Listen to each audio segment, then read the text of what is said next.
A aula de hoje é dedicada a discutir o conceito de força. O que é que a gente entende por essa palavra e como é que ela se relaciona com tudo aquilo que a gente já estudou até agora. Quando a gente fala de força, é um conceito bastante intuitivo, a gente está se referindo a coisas às quais você já está acostumado. Por exemplo, eu estou fazendo uma força. Todo mundo percebe que eu estou fazendo uma força? É óbvio nesse caso que eu estou fazendo uma força, não é verdade? Eu estou fazendo uma força. Você percebe que eu estou fazendo uma força? Não, eu poderia estar mentindo para você, né? Aparentemente tem coisas que, quando eu faço força nelas, né, elas se mexem de alguma maneira, e tem coisas que parece que não se mexem, não é verdade? Esse conceito de força está ligado a essa ideia, a ideia de um puxão, não é? Um puxão ou um empurrão. Há coisas, quando eu puxo ou empurro, isso fica muito nítido, não é? Mas há puxões e empurrões que necessitam de um pensamento um pouquinho mais abstrato. Por exemplo, se eu largar esse chaveiro aqui, o que vai acontecer com ele? Ele vai cair no chão. A gente quer entender esse movimento que acontece com o chaveiro como sendo decorrência da aplicação de uma força sobre o chaveiro. Na verdade, toda a ideia da mecânica newtoniana está apoiada no fato de que a gente vai interpretar o nascimento e a morte dos movimentos como sendo produzidos pela ação de forças. Então, tudo aquilo que modifica o movimento tem que ser força. Então, se eu deixo o chaveiro cair, se eu largo o chaveiro e ele cai, eu vou entender que isso está mostrando para a gente que ele sofreu a ação de uma força. Que força é essa? É o peso, é uma atração gravitacional, não é verdade? E a gente não vê a Terra puxando o chaveiro. Mas a gente concebe que ela o faz, simplesmente porque quando eu largo o chaveiro, ele cai. Não é verdade? Aí eu larguei o chaveiro, ele começou a cair, mas não chegou até o chão. Por quê? Na mecânica newtoniana, eu tenho que interpretar essa modificação do movimento pela ação de uma força. E essa força, está claro quem realizou a força. Quem realizou a força foi a minha mão. Nessa situação, o chaveiro está em equilíbrio, mas você já aprendeu que ele está sujeito, na verdade, à ação de forças. Quais são essas forças?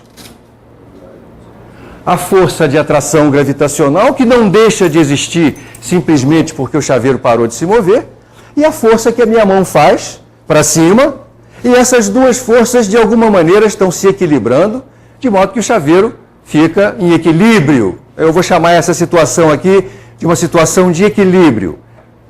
Na hora que eu largar o chaveiro, no exato momento em que eu largo o chaveiro, o que acontece do ponto de vista das forças que atuam sobre ele? A força de atração gravitacional permanece presente, mas a força que a minha mão faz desapareceu. Portanto, a força de atração gravitacional não tem ninguém para equilibrá-la, não é verdade? E por causa disso, o que acontece com o chaveiro nesse exato momento em que eu o largo? Ele começa a cair. Ele tem velocidade zero, mas a aceleração dele não é mais zero. Tanto é assim que a velocidade deixa de ser zero no instante seguinte. Então isso nos dá uma ideia de que quando um objeto está sujeito à ação de forças que não se equilibram, como é o caso na hora que eu largo o chaveiro, acontece uma coisa nova com ele, que eu posso traduzir do ponto de vista cinemático. E essa coisa nova ele passa a ter uma aceleração. Então, a presença de forças que não estão equilibradas provoca, neste objeto, uma aceleração. Essa talvez seja a maior contribuição de Newton para a ciência moderna.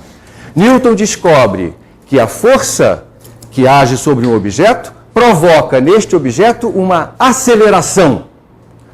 Que eu posso classificar as forças que existem na natureza, de uma grossa maneira, em duas categorias. Uma delas eu chamo de forças de ação à distância. Ou seja, forças que acontecem mesmo que não haja contato entre o objeto que produz a força e aquele que sofre a ação dessa força.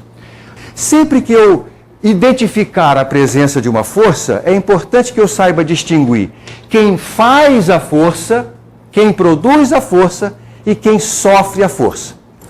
Uma das ideias importantes da mecânica newtoniana é que um objeto não pode fazer força sobre si mesmo. Então o chaveiro não faz força sobre ele mesmo.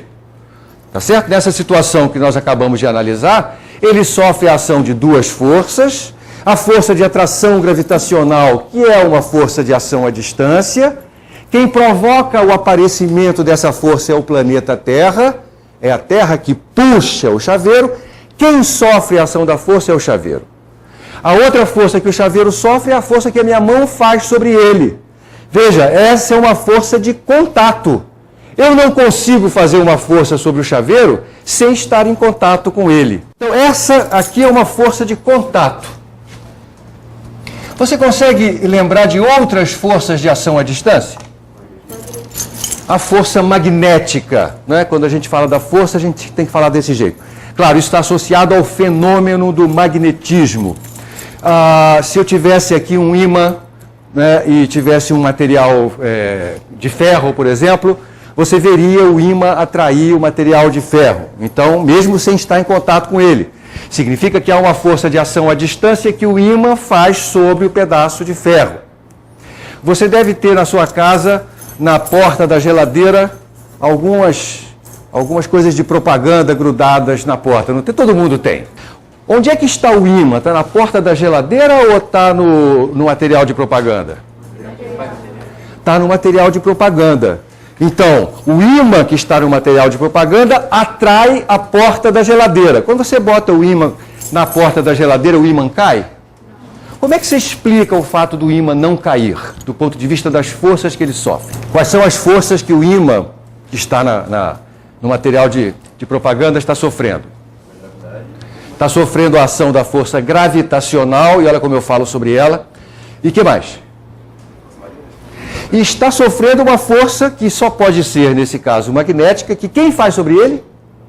A porta da geladeira faz sobre o ímã. Então veja só que coisa curiosa. Todos estamos acostumados com a ideia de que o ímã atrai objetos como a porta da geladeira. Mas você acabou de dizer uma coisa nova. Você acabou de perceber que a porta da geladeira atrai o ímã. Tá certo? Na verdade, isso é um exemplo de uma outra importante lei de Newton, que é a chamada terceira lei de Newton, que é a seguinte: Newton descobriu que sempre que um objeto faz força no outro, ao mesmo tempo o outro faz força no um. Se eu levar essa ideia de Newton às últimas consequências, o chaveiro está sendo atraído pelo planeta Terra. Ao mesmo tempo, a Terra está sendo atraída pelo chaveiro. Isso parece espantoso, porque quando eu largo o chaveiro, todo mundo vê o chaveiro cair, mas ninguém vê a Terra subir. E, no entanto, como Newton descobriu, essas duas forças, a força que o planeta faz sobre o chaveiro e a força que o chaveiro faz sobre a Terra, tem a mesma intensidade. Mas o efeito delas é diferente.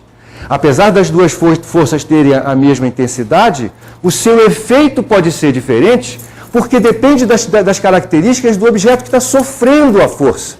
E eu acho que é óbvio que um chaveiro é mais sensível, né, à força de atração gravitacional do que o planeta Terra quando sofre uma força de mesma intensidade.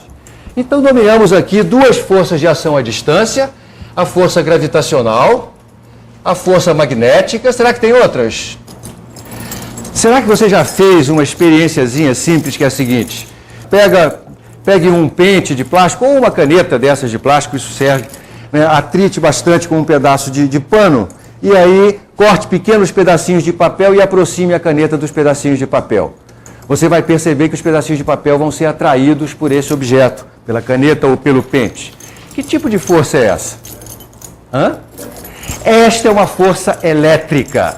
Então existe, e outra vez, não foi necessário o contato entre o pente e o papel para que o papel fosse atraído.